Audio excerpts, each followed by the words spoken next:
SV news కు స్వాగతం. ముందుగా హెడ్లైన్స్. మహాకుంభమేళాలో రెండో అమృత స్నానం గురించి తెలుసా? 1000 యాగాలకు సమానం. కొందరు దొంగ పత్రాలతో పేదల భూములను లాక్కుంటున్నారు. ఈటెల రాజేందర్. దిగ్గజ కంపెనీల అధిపతులతో సమావేశాలు. చంద్రబాబు షెడ్యూల్. జేసీ ప్రభాకర్ రెడ్డిపై సైబరాబాద్ కమిషనర్కు మాధవీలత ఫిర్యాదు. భారతదేశంలో ఆధ్యాత్మిక మతపరమైన సాంప్రదాయాల్లో ఒకటైన మహాకుంభమేళా 2025 ప్రస్తుతం అత్యంత పవిత్రమైన వేడుకగా నిర్వహిస్తున్నారు. ప్రతి 12 సంవత్సరాల తర్వాత జరిగే ఈ మహోత్సవం ఘనంగా జరుగుతుంది. ఈ కుంభమేళాలో పాల్గొనడం ద్వారా సాధువులు, భక్తులతో సహా అనేక మందికి పుణ్యఫలం లభిస్తుందని భక్తుల నమ్మకం. కొత్తేడాదిలో కొత్త రూల్. ఆర్బీఐ కొత్త నిబంధనలు తీసుకొచ్చింది. నలుపు సిరాతో రాసే చెక్కులు చెల్లుబాటు కావనే ప్రచారంపై ఆర్బీఐ స్పందించింది. ఆర్బీఐ పేరిట జరుగుతున్న ప్రచారం తప్పని ఎలాంటి ఉత్తర్వులు వెలువరించలేదని పేర్కొంది. చెక్కులపై రాతకు సంబంధించి ఆర్బీఐ ఇప్పటివరకు ఎలాంటి మార్గదర్శకాలు జారీ చేయలేదని స్పష్టం చేసింది. మల్కాజ్గిరి జిల్లా పోచారం మున్సిపాలిటీ పరిధిలోని ఏకశిలానగర్ భూములు వివాదాస్పదంగా మారాయి. బీజేపీ ఎంపీ ఈటెల రాజేందర్పై ఏకశిలానగర్ వెంచర్ నిర్వాహకులు మండిపడ్డారు. ఏకశిలానగర్ భూములకు యజమానులు మేమే. ఈ వెంచర్కు సంబంధించిన డాక్యుమెంట్లన్నీ మా వద్దున్నాయి. అన్ని న్యాయస్థానాల్లో తీర్పు మాకు అనుకూలంగా వచ్చాయి. భూ యజమానులపైన మమ్మల్ని రియల్ ఎస్టేట్ బ్రోకర్లుగా చిత్రీకరిస్తున్నారు. ఎంపీ ఈటెల వాస్తవాలు తెలుసుకోకుండా దాడులకు దిగారంటూ మండిపడ్డారు. మొన్న ఆరుద్నతి నగర్లో, బాలాజీ నగర్, జవహర్ నగర్లో ఇట్లే చేస్తే మేము పోయి వచ్చినాం. పేదల వాళ్ళు 40 గజాలు 60 గజాలలో ఇల్లు కట్టుకునేటువంటి పేదల వాళ్ళు 40,000 50,000 జమ చేసుకుని ఒక రేకుల షెడ్ వేసుకుంటే కూలగొట్టిపోతున్నారు. 50,000 రూపాయల నుంచి 2 లక్షల రూపాయలు ఇస్తే తప్ప పేదలు ఆ రేకుల షెడ్ వేసుకునే పరిస్థితి లేదు. దాని మీద నేను రెవెన్యూ మంత్రి గారితో మాట్లాడినా, కలెక్టర్ గారితో మాట్లాడినా, సిపి గారితో కూడా మాట్లాడినా. నేను 6 నెలలు అవుతుంది భారతీయ జనతా పార్టీ ఎంపీకి ఇక్కడ గెలిచి. 6 నెలల నుంచి ప్రతి నిత్యం కూల్చివేతల బాధలు తప్ప, పేదల కన్నీళ్లు తప్ప, నా ఇండ్లు కూలగొడుతున్నారు, నా జాగలు గుంజుకుంటున్నారు, నేను కాంపౌండ్ వాళ్ళు కడితే కూడా గుండాలు బెదిరిస్తున్నారు, మా కాలనీలలో కిరాయి గుండాలు లిక్కర్ సీసాలు తెచ్చుకొని తాకుండా మా మీద దౌర్జన్యం చేస్తున్నారు. ఎటుపోతుంది సారు ఇది? ఇంత పెద్ద విశ్వనగరం అని చెప్తా ఉన్నారు, ఇంత గొప్ప పోలీస్ అని చెప్తా ఉన్నారు, పేదల ప్రాణాలకు రక్షణ లేకుండా పోతుందని చెప్పి కన్నీళ్లు పెడతా ఉన్నారు. నిన్న నా దగ్గరికి ఏకశిలా నగర్ కాలనీ వాసులు వచ్చారు. 1985 ఆనాడు ఇక్కడ ఎకరం 10,000 రూపాయలు 5,000 రూపాయలకి ఎకరం ఉండే. ఇక్కడ ఆనాడు రియల్ ఎస్టేట్ వాళ్ళు ఫ్లాట్ చేస్తే కొనుక్కున్నారు. వాళ్ళు అందరూ కూడా రెవెన్యూ ఉద్యోగులు ఉన్నారు, ఇలా పోలీస్ డిపార్ట్మెంట్ లో పనిచేసే వాళ్ళు ఉన్నారు, రిజిస్ట్రేషన్ ఆఫీస్ లో పనిచేసే వాళ్ళు ఉన్నారు. ఇలా 32 డిపార్ట్మెంట్లలో పనిచేసేటువంటి ఆనాటి చిన్న ఉద్యోగులు ఇక్కడ జాగాలు కొనుక్కున్నారు. ఇక్కడ ఇల్లు కట్టుకుందామంటే ఆనాడు దొంగల భయం కాబట్టి, రాళ్ళు రప్పలున్న గుట్టల భూములు కాబట్టి, చెట్లు కంచెలున్న భూములు కాబట్టి సెక్యూరిటీ భయపడి ఆమెను కట్టుకొని మెల్లమెల్లగా జాగాల ఖరీదు పెరుగుతున్నప్పుడు, వాళ్ళకు 4 పైసలు జమ అవుతున్నప్పుడు ఇల్లు కట్టుకునే ప్రయత్నం చేసి 10 మంది ఇల్లు కట్టుకున్నారు. ఇవాళ ఇల్లు కట్టుకునే ప్రయత్నం చేస్తున్నప్పుడు ఇక్కడ మొన్న కొత్త గవర్నమెంట్ వచ్చిన తర్వాత మొన్నటి వరకు పాలక మండలి, గ్రామ పంచాయతీ ఉన్నంత వరకు, మున్సిపాలిటీ ఉన్నంత వరకు వాళ్ళకి పర్మిషన్లు వచ్చినాయి.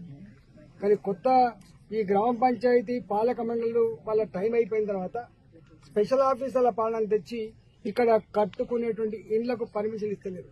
అంటే కంచే చేరును మేసినట్టుగా ఏ పేదలకైతే అండగా ఉండి వాళ్ళకు పర్మిషన్లు ఇచ్చి ఇల్లు కట్టుకుంటట్టు చేయాలి ప్రభుత్వమే స్వయంగా ఇక్కడ ఇల్లు కట్టుకోకుండా నిషేధించింది. పర్మిషన్ ఇస్తలేదు. ఇవాళ కట్టుకునేటువంటి వాటికి కూలగొడతా ఉన్నారు. కూలగొట్టేది ప్రభుత్వ అధికారులు కాదు, కూలగొట్టి గుండాలు కూలగొడతా ఉన్నారు. ఇవాళ గ్రామ పంచాయతీ లేఅవుట్ ఉన్నప్పుడు 2007లో ఒక చట్టం వచ్చింది. గ్రామ పంచాయతీ లేఅవుట్లు ఐసీసీ కట్టుకోవద్దు, ఎల్ఆర్ఎస్ కింద మళ్ళీ రెగ్యులైజ్ చేసుకోవాలి. పాపం రెగ్యులైజ్ కూడా చేసుకుంటున్నారు. వాళ్ళు ప్రభుత్వానికి రెగ్యులేషన్ ఫీజులు కడుతున్నారు, ప్రభుత్వానికి పర్మిషన్ ఫీజులు కడుతున్నారు, అయినా కూడా కూలగొడతా ఉన్నారు. ఇవాళ నేను వచ్చి ఇక్కడికి తాడిపత్రి మున్సిపల్ చైర్మన్ జేసీ ప్రభాకర్ రెడ్డి తనపై చేసిన వ్యాఖ్యలను తను చాలా వేదనకు గురయ్యానని సినీ నటి మాధవీలత చెప్పారు. సినీ హీరోయిన్స్ మహిళలపై అసభ్యకరంగా మాట్లాడి ఆ తర్వాత క్షమాపణ చెప్తే సరిపోతుందని ప్రశ్నించారు. సీనియర్ రాజకీయ నాయకుడైన జేసీ ప్రభాకర్ రెడ్డి దీని ద్వారా ప్రజలకు ఏం సందేశం ఇవ్వాలనుకుంటున్నారని నిలదీశారు. గచ్చిబౌలిలోని సైబరాబాద్ కమిషనరేట్ కార్యాలయంలో జేసీ ప్రభాకర్ రెడ్డిపై మంగళవారం ఆమె ఫిర్యాదు చేశారు. అనంతరం మీడియాతో మాట్లాడారు. జేసీ వ్యవహారంపై తన కుటుంబ సభ్యులు సైతం భయాందోళనకు గురవుతున్నారని ఆవేదన వ్యక్తం చేశారు. సో ఒక సీనియర్ పాలిటీషియన్ ఏం ఎగ్జాంపుల్ ఇవ్వాలి అనుకుంటున్నారు? సో అమ్మాయిలని అబ్యూస్ చేసేసి బూత్ వర్డ్స్ అండ్ మళ్ళీ ఒక సారీ చెప్పేస్తే ఈ రోజు నేను రేపు పొద్దున ఇంకొకళ్ళు. సో ఫర్దర్ జనరేషన్స్కి ఆడపిల్లలు పాలిటిక్స్లోకి వచ్చినా ఇంకో ఫీల్డ్లోకి వచ్చినా సో సీనియర్ పొలిటీషియన్స్ ఎలాంటి పదాలతోనైనా అబ్యూస్ చేయొచ్చు. సో ప్రజలని సక్రమ మార్గంలో పరిపాలించాల్సిన నాయకులే ఇలాంటి బూతు మాటలు మాట్లాడేసేసి మాకు సరదా వచ్చేసింది, వయసుతో వచ్చింది, లేకపోతే ఆవేశంలో వచ్చింది అంటే వాళ్ళ ఫాలోవర్స్ కూడా ఎస్ దిస్ ఈజ్ రైట్, తప్పేముంది అని కూడా అంటున్నారు. సో ఇదే వాళ్ళ ప్రజలందరికీ నేర్పిస్తున్నారు. రేపొద్దున ఇంకొకరు కూడా అంటారు. సో అది నేను దాన్ని ఖచ్చితంగా ఖండించాలి అండ్ నా కోసం నేను ఫైట్ చేసుకోవాలి. అప్పుడే నేను అమ్మాయిల గురించి మాట్లాడే హక్కు నాకు ఉంటుంది. అండ్ నా మీద జరిగిన అబ్యూస్కి నేను నోరు మూసుకొని అయ్యో వాళ్ళు పెద్దోళ్ళు, వాళ్ళ గురించి మీడియా మిత్రులు అందరూ నాకు చాలామంది ఫోన్ చేసి they are like very dangerous people, జాగ్రత్తగా ఉండు, వాళ్ళకి చాలా క్రిమినల్ బ్యాక్గ్రౌండ్ ఉంది, వాళ్ళ మీద చాలా క్రిమినల్ కేసులు కూడా ఉన్నాయి, సో నేను ఏమైనా అటాక్ చేయొచ్చు, ఇలాంటివన్నీ చెప్పినా కూడా జాగ్రత్తలు చెప్పారు.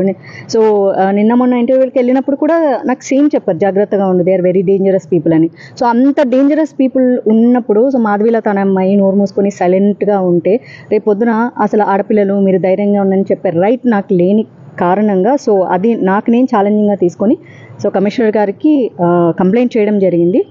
అండ్ ఏదైతే అబ్యూస్ చేశారో అండ్ వాళ్ళ బ్యాక్గ్రౌండ్ ఎలా థ్రెటన్ చేస్తున్నారు అండ్ అందరూ ఏమంటున్నారు అండ్ వాళ్ళ ఫాలోవర్స్ సో నాకు సోషల్ మీడియాలో ఎలాంటి థ్రెటన్స్ ఇస్తున్నారు అనే దాన్ని మెన్షన్ చేయడం జరిగింది. అండ్ సిన్స్ 15 days నాకు ప్రాపర్గా స్లీప్ కూడా లేదు, ఎందుకంటే అదొక ట్రోమా అయింది. నా కోసం నేను ఫైట్ చేసుకోకపోతే ఎలా అని. అండ్ నా పేరెంట్స్ కూడా చాలా భయపడ్డారు. సో ఈరోజు కమిషనర్ గారికి 2 కంప్లైంట్స్ ఫైల్ చేయడం జరిగింది.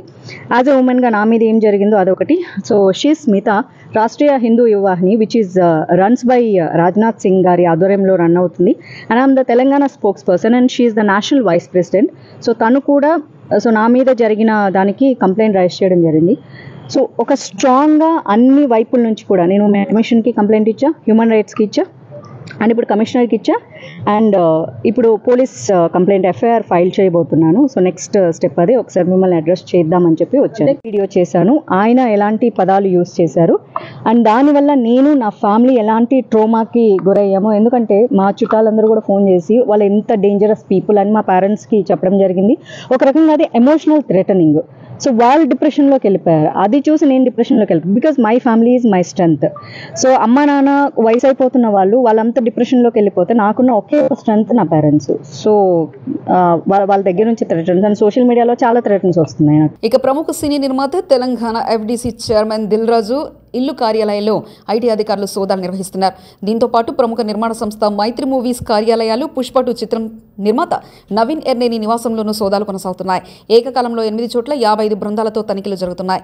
జూబ్లీహిల్స్, బంజారాహిల్స్ దిల్ రాజు ఇళ్లతో పాటు ఆయన సోదరుడు శిరీష్, కుమార్తె హన్సితారెడ్డి నివాసాల్లోనూ ఐటీ అధికారులు సోదాలు చేస్తున్నారు. వ్యాపార భాగస్వాముల నివాసాల్లోనూ తనిఖీలు నిర్వహిస్తున్నారు. దావోస్లో ముఖ్యమంత్రి చంద్రబాబు నాయుడు పర్యటన కొనసాగుతుంది. వరల్డ్ ఎకనామిక్ ఫోరం సదస్సులో ప్రపంచ దిగ్గజ కంపెనీల అధిపతులతో 2 రోజు వరుస సమావేశాల్లో పాల్గొన్నారు ముఖ్యమంత్రి. దాదాపు 15కు పైగా సమావేశాల్లో వివిధ సంస్థల ప్రతినిధులతో చంద్రబాబు ముఖాముఖి భేటీలు నిర్వహించనున్నారు. Green hydrogen, green manufacturing, next petrochemical hub, energy transition, blue economy సదస్సులు, రౌండ్ టేబుల్ సమావేశాలకు చంద్రబాబు హాజరు కానున్నారు. Singapore deputy prime minister Gan Kim Yong, UAE economic మినిస్టర్తోనూ ఈరోజు సీఎం భేటీ కానున్నారు. When 1995 there is no takers for CAI, I was only the person, only chief minister to promote, to associate with CAI for business. Continuously 6-7 times we had CAI partnership summits. That was the beginning.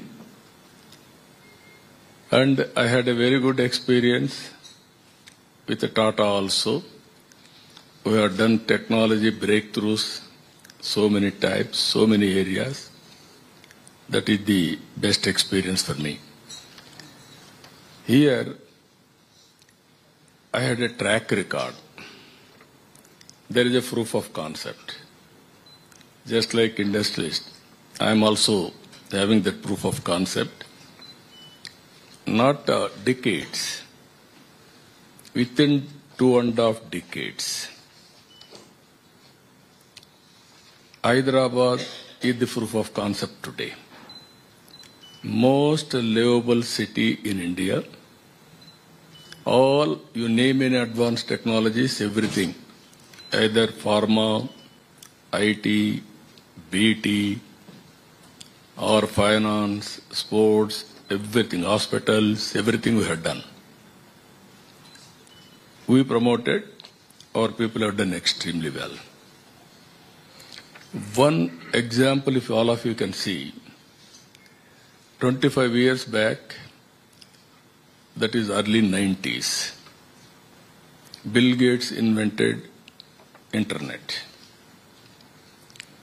91, India started economic reforms, introduced economic reforms. From then onwards, I want to take advantage of it. I started in Andhra Pradesh, second generation reforms. Now anywhere if you go, so many Indian entrepreneurs and Andhra entrepreneurs. India is having one advantage, biggest advantage. First mover in technology, demographic dividend as a windfall gain, entrepreneur skills and Tirumala శ్రీవారిని సినీ నటి సంయుక్త పూరి జగన్నాథ్ తనయుడు ఆకాష్ దర్శించుకున్నారు. మంగళవారం VIP ప్రారంభ విరామ దర్శన సమయంలో వేర్వేరుగా స్వామివారి సేవలో పాల్గొన్నారు. గర్భాలయంలో స్వామివారిని దర్శించుకున్న వీరికి రంగనాయకుల మండపంలో పండితులు ఆశీర్వచనం చేసి స్వామివారి తీర్థప్రసాదాలు అందజేశారు.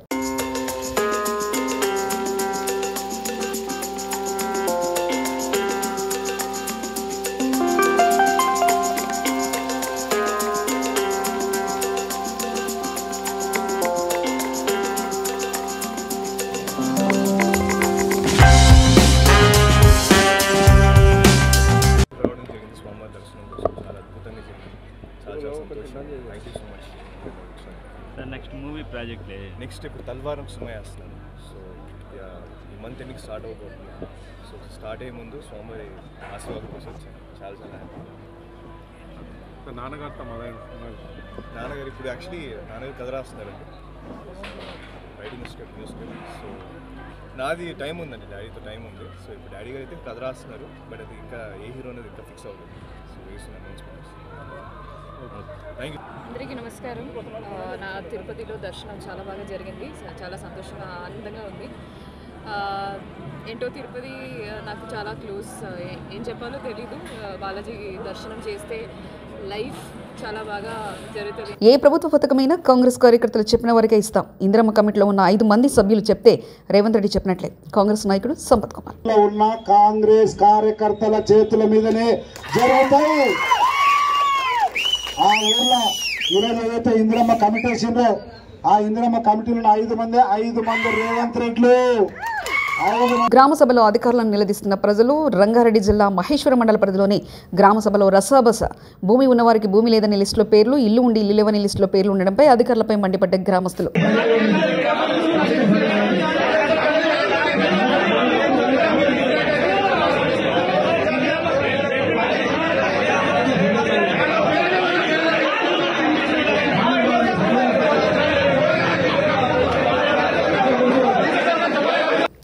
గ్రామ సభలో అధికారులను నిలదీస్తున్న ప్రజలు. కాంగ్రెస్ ప్రభుత్వంపై మొదలైన వ్యతిరేకత. మంచిర్యాల భీమారం మండలం పొలంపల్లి గ్రామ సభలో గందరగోళం. మొదటి విడత రేషన్ కార్డుల లిస్టులో తమ పేర్లు రాలేదని గ్రామ సభను రద్దు చేసి మళ్లీ గ్రామంలో సర్వే చేపట్టి అర్హులకు రేషన్ కార్డు మంజూరు చేయాలని అధికారులను నిలదీసి ఆందోళన చేపట్టిన గ్రామస్తులు.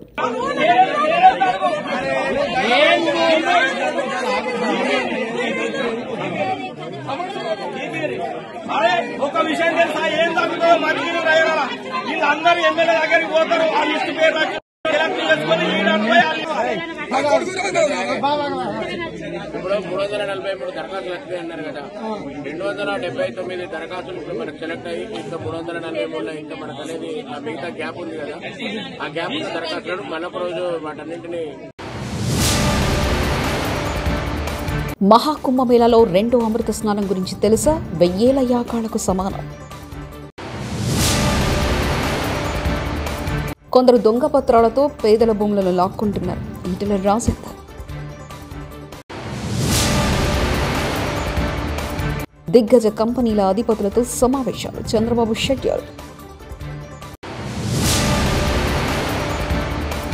జేసీ ప్రభాకర్ రెడ్డిపై సైబరాబాద్ కమిషనర్కు మాధవలత ఫిర్యాదు. ఇవి బులెటిన్ విశేషాలు. చూస్తూనే ఉండండి ఎస్వీ న్యూస్.